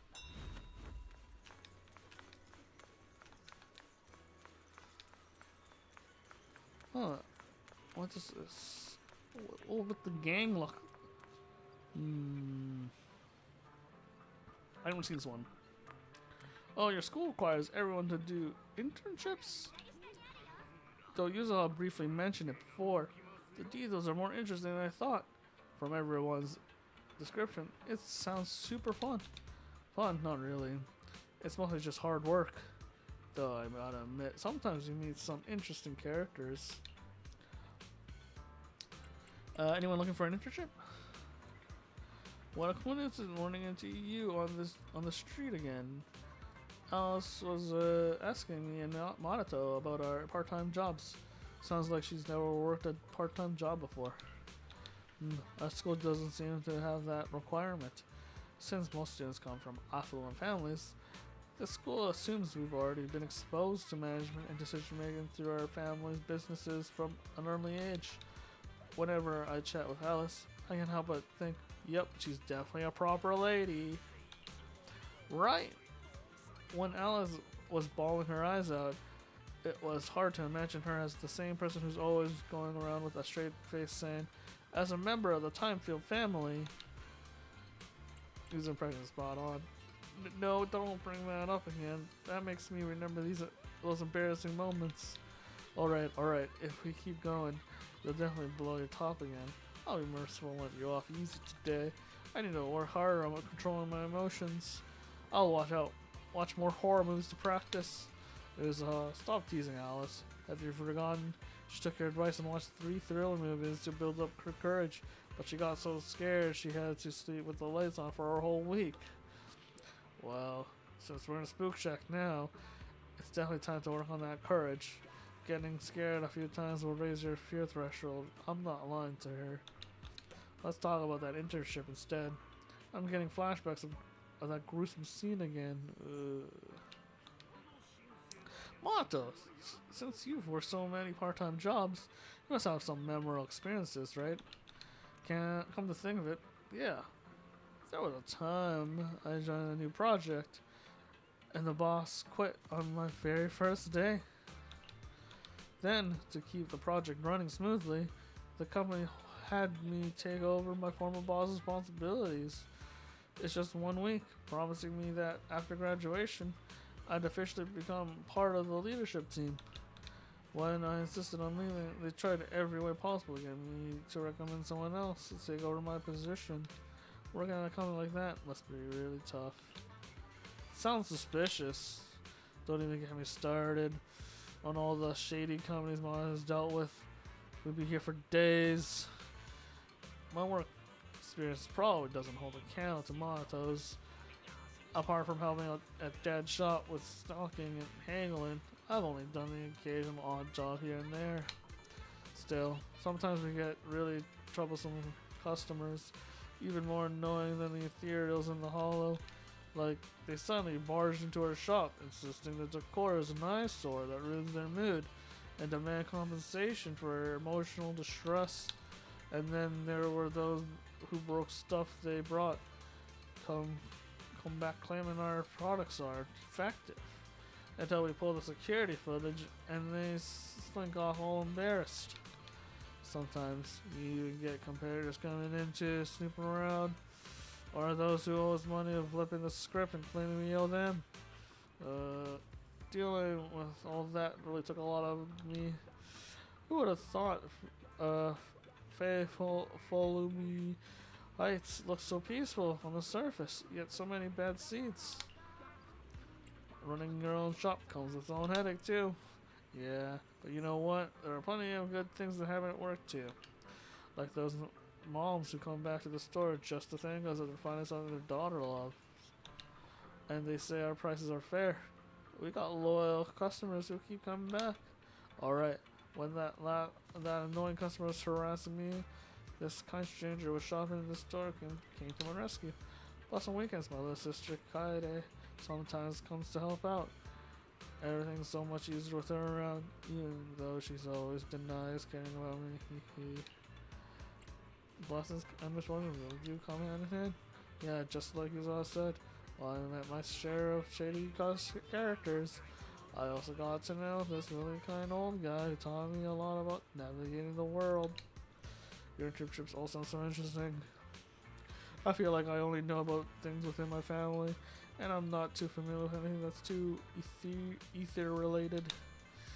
Maybe I should convince Grandpa and Mr. Arnold to let me take some time off for an internship. Yeah, so the young lady wants to try working like a commoner. Too bad, we're not hiring right now. Hold up, I think I just got a brilliant idea. We could all work at Bell's video store. Business is booming there, so they must be able to pay a bunch of staff, right? Welcome. But all the money I earned from working in your store will probably be spent on renting videotapes. Belle, you're so clever. Was this part of your plan too?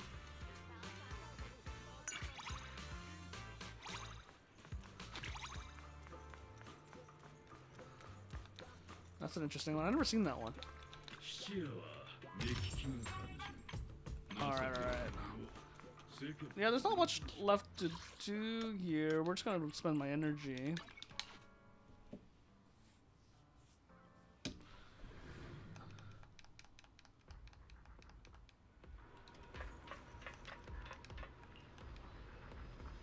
I'm gonna call it a little early today.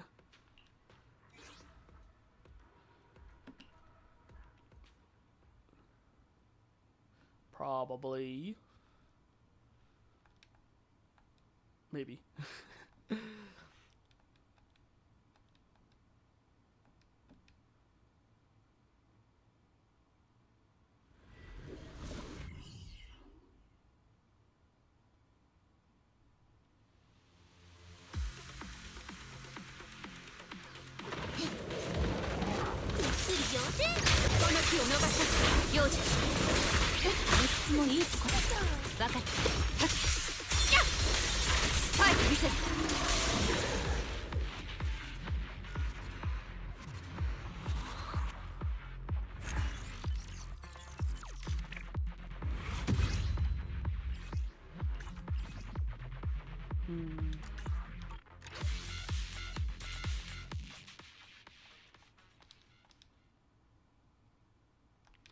Yep. Okay, I just want to check the shop.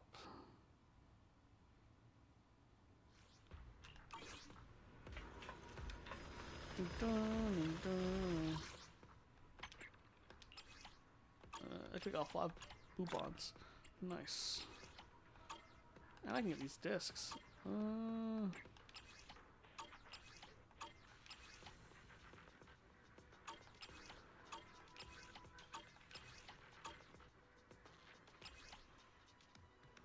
And you want these discs. Okay, alright. Alright. No stalling and now. I'm gonna...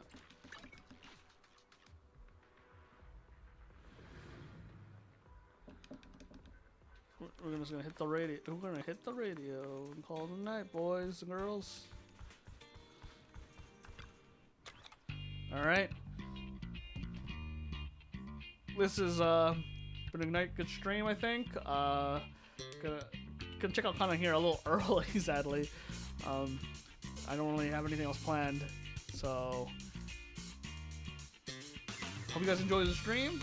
And this is Shuttle here, checking out for the night. See you guys Saturday, and I'll let you guys know if anything changes with the schedule. See you around. Enjoy the rest of your night and the rest of your week. See you this weekend. Have a good one.